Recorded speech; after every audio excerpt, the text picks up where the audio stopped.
This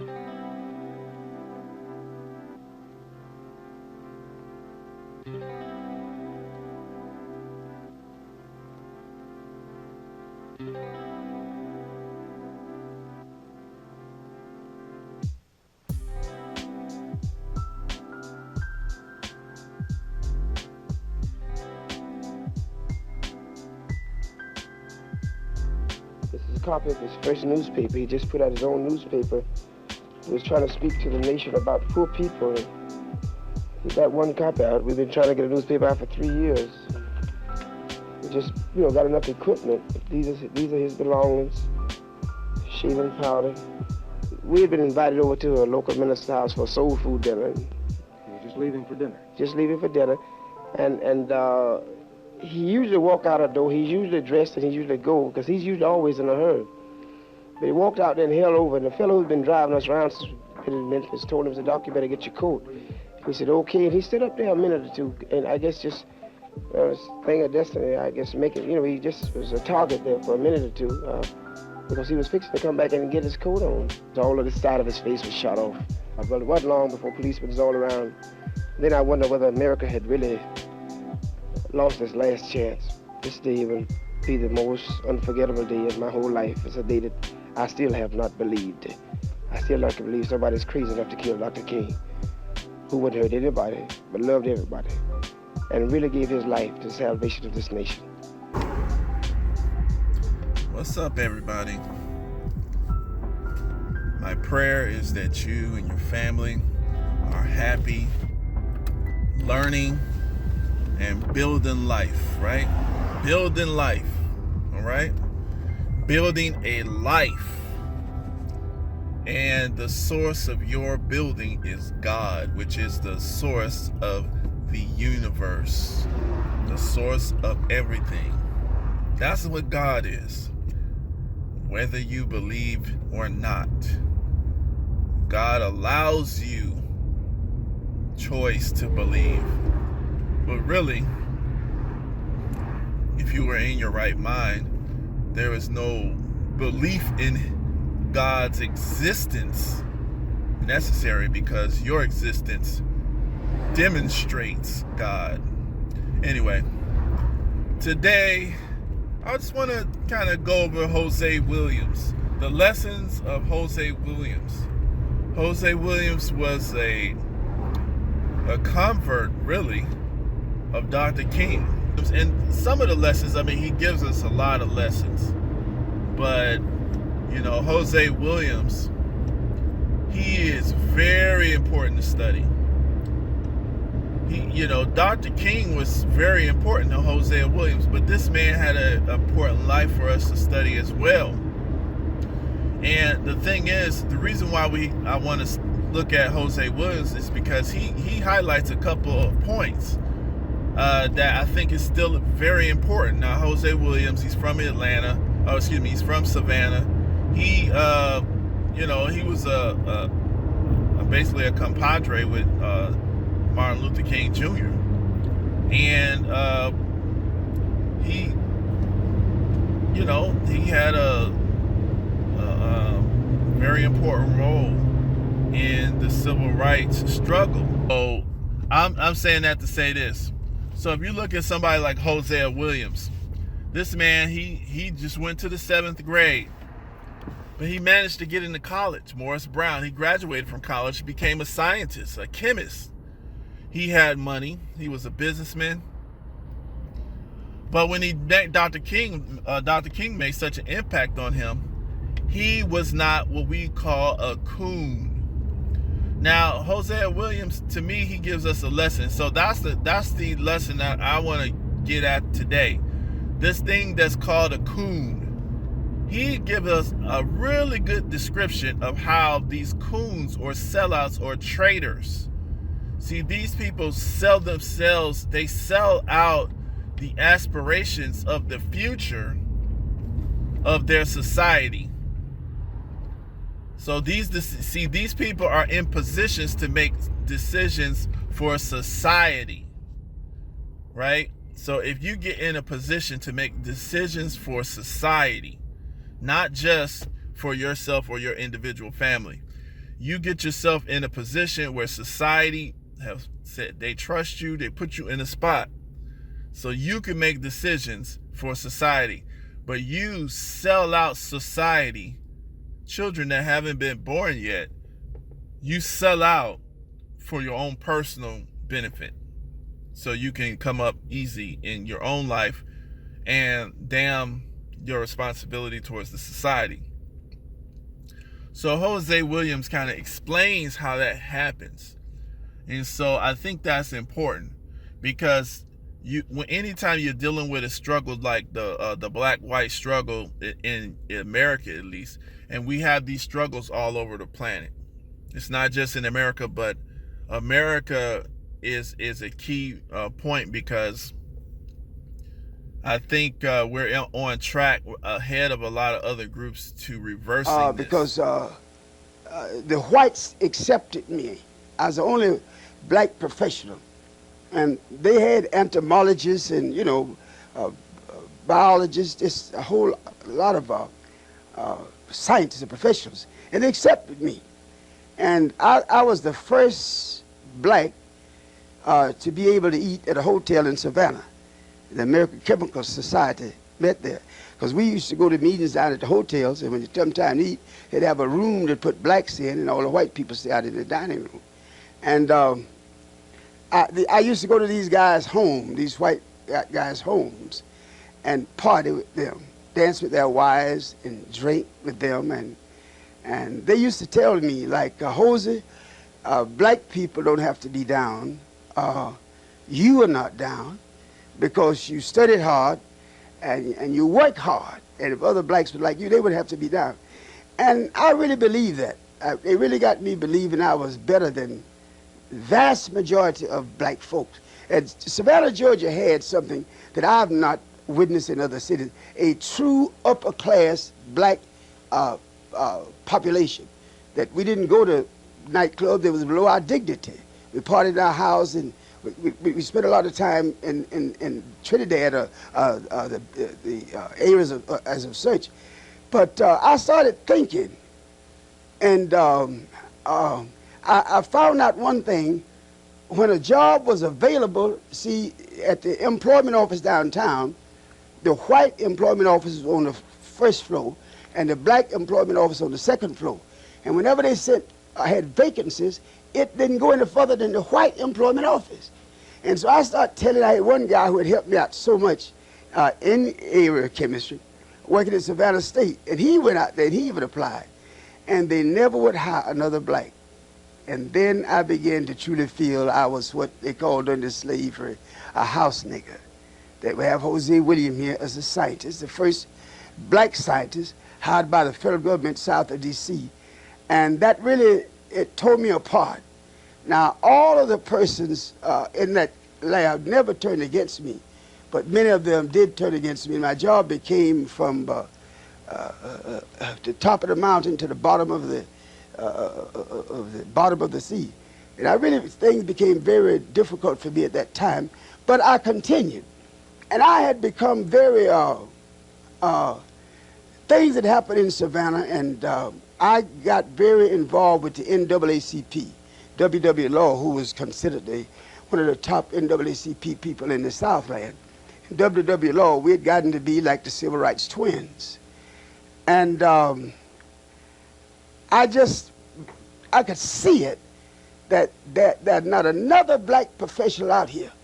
They don't intend to hire another black professional. And they're using me. When a black come out and they turn him down and say, y'all are prejudiced, y'all are racist. No, we not. Because we have Hosea Williams. And it's my intent to see that some more blacks was hired.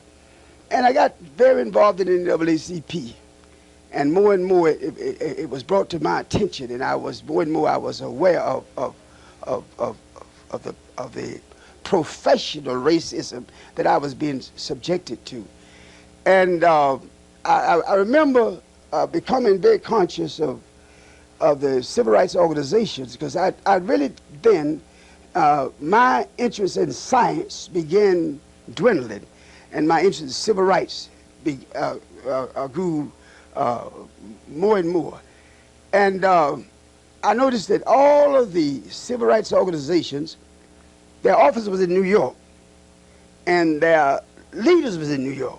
I had Roy Wilkins of the NAACP and Whitney Young of the Urban League and on and on.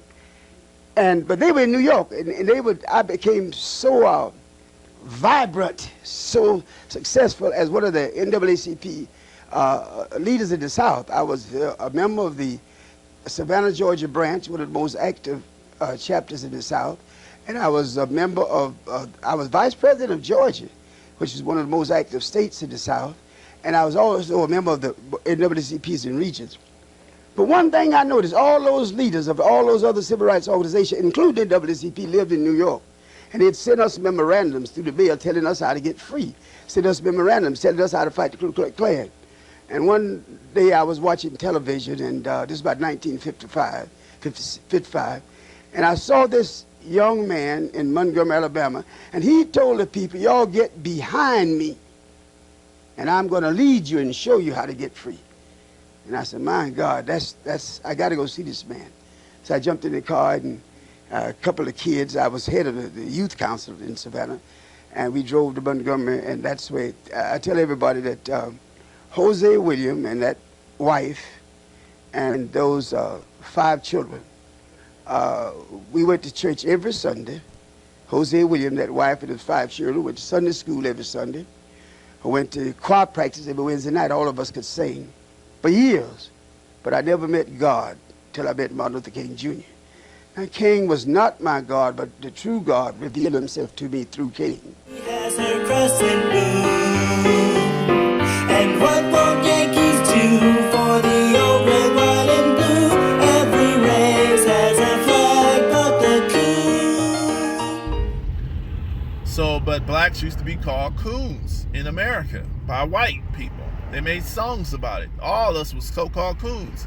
So that tells you right there that if you feel that you was American, in that song, they're talking about the Yankee loves his red, white, and blue. Even though we're born here and raised here, but to them, that's not your flag. They made it known to you. This ain't yours, nigga. This is not yours. This is mine, the white race. You see? So we became coons. We turned tricks.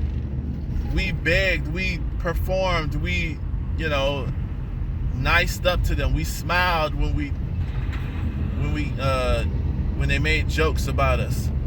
We laughed at the jokes about ourselves. We did all the demeaning, coon stuff just to get a buttered biscuit and a little attaboy from white people. And any white person would do. And that is literally baked into our DNA, because when you do something long enough to a group, when you do something long enough to a group of people, it sticks with them. It sticks with their children. It does. But, that can be changed, because it's not natural for another man and woman to act like that. But, for our survival for so long, coons were the winners. Coons were the winners. And the people who was rebellious, they lost their lives, or they just had a very hard time living.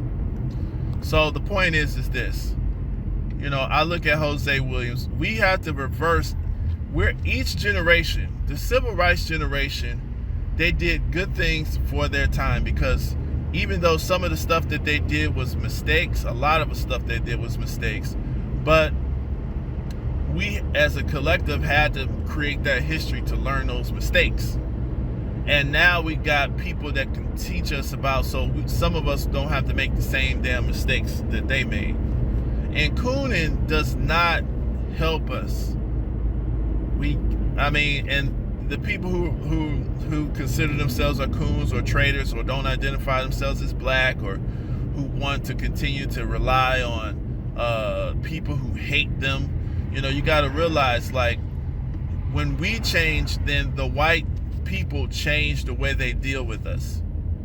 You see what I'm saying? And any white person who would like to deal with us, they would have to deal with us with respect. And then that allows the whites who don't mind respect, they will stop disrespecting you. But the thing is, the genetics also, it trains them to disrespect black folks, because they think they can talk to us any kind of way, even the ones that may not be racist or prejudiced. They feel, because this is what the environment and culture is in this nation. So even white people who are trying to do something halfway decent, they do racist stuff, because that's racism is baked into the DNA of this country. And the thing is, it doesn't change. People don't change unless they're uncomfortable. And as long as you keep making white folks comfortable to do things that we don't like and that are detrimental to us, it's not going to work. They won't change either. Why should they? They thought you was good.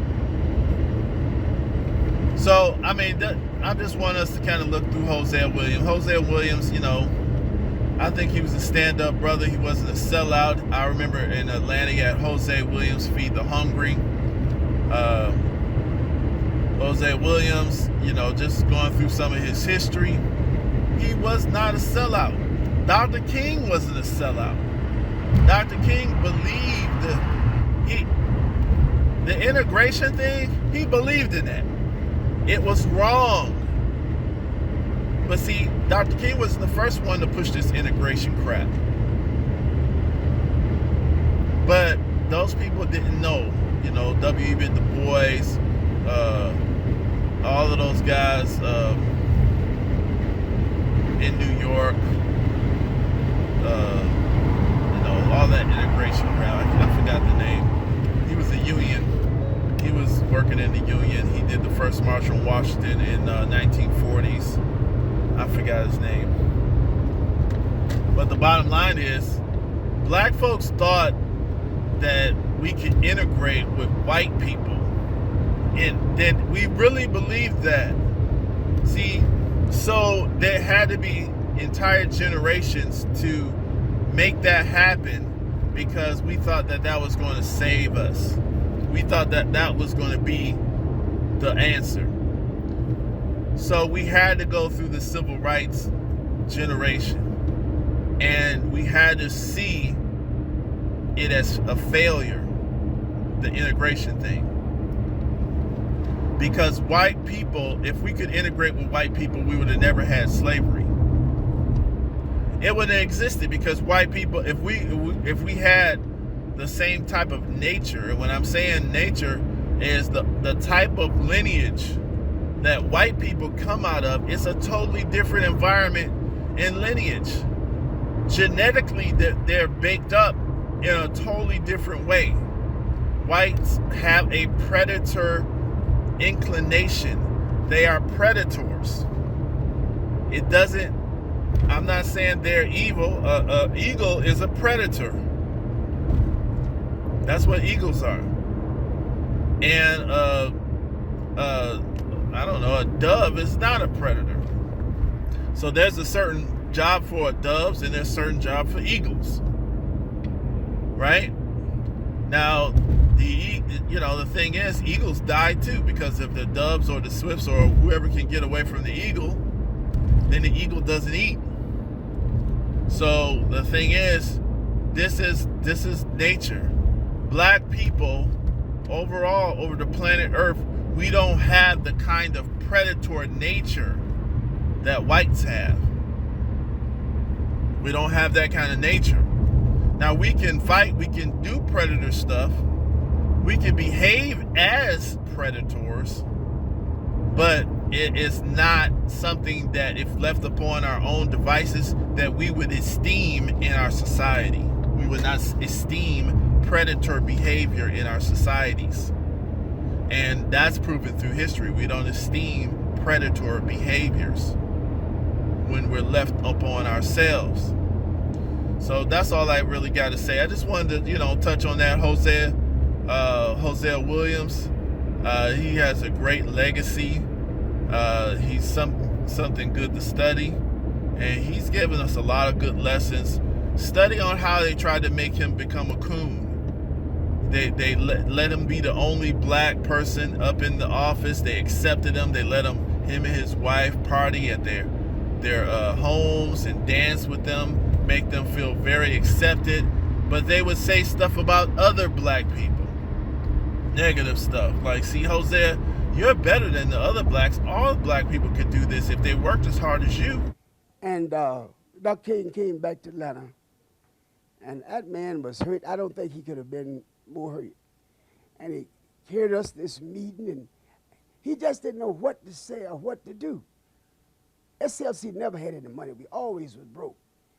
And that Saturday, all at once he said, we'll come. We was discussing the Poor People Campaign in Washington. And he said, we're going to Memphis to complete this debate. Why in the hell are we going to Memphis broke? So I just couldn't hardly believe what he was saying. And that Tuesday, we went to Memphis. And when we went out to the airport that morning, at 9 o'clock, got on that plane. We always was late. The plane was supposed to depart at 9. We got there about 5 minutes after 9. Not one person on that plane. We boarded the plane and took off for Memphis. The pilot apologized and said, even though last night we were required to totally search this plane,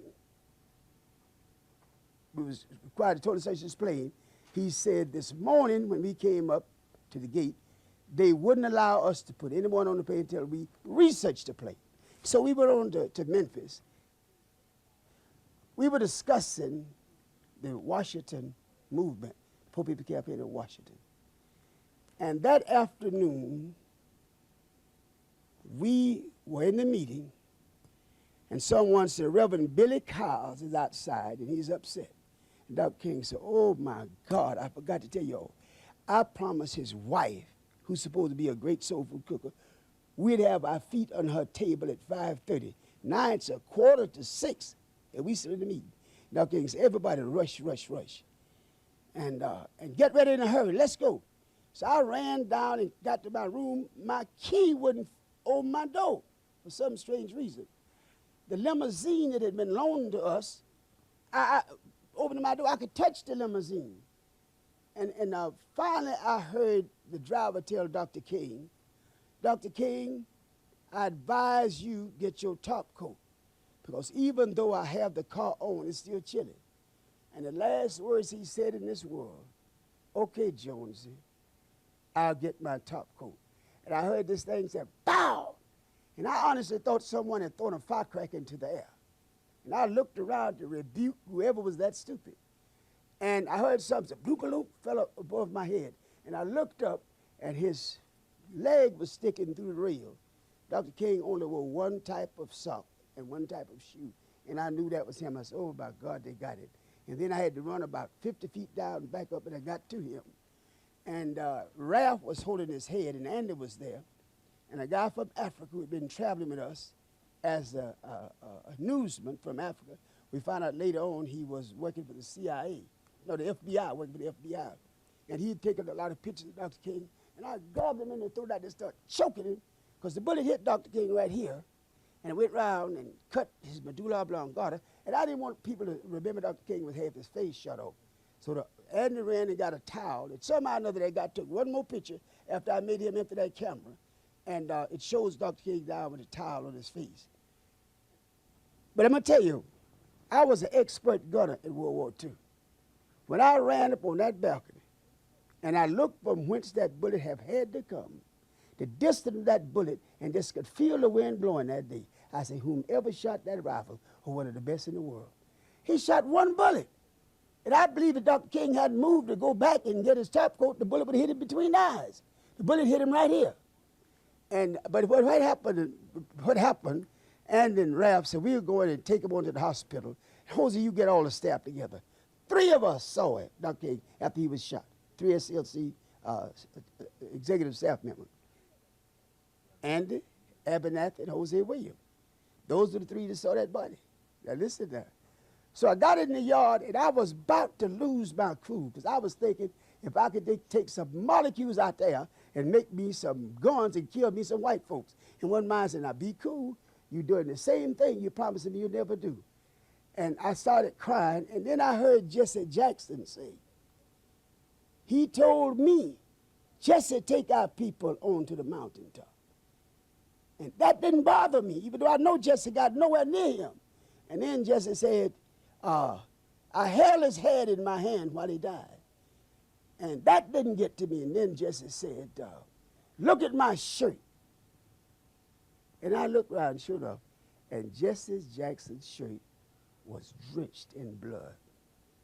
And I realized the only way Jesse could have gotten that blood was stoop down on that floor at the Lorraine Motel and rake that blood off that floor and put that blood on him. And I went crazy. I really tried to kill Jesse. They grabbed us and all that, but that hurt me so bad. The other thing was, when Abernathy came back, says, no need of prayer, no need of cry, no need of nothing. He is gone. It's over with. He's gone to glory. And we called the meeting, the staff meeting, and Jesse claimed to have been ill. And Abernathy told him, Jesse, go ahead to the room and relax. Jesse had to have run like hell that room into that airport because he got out of Memphis to Chicago. All us feeling, everybody was still in the motel. Cut the televisions on the next morning. That was Jessie Jackson in Chicago with that same bloody shirt on, telling that same lie. I've never respected Jesse since that moment.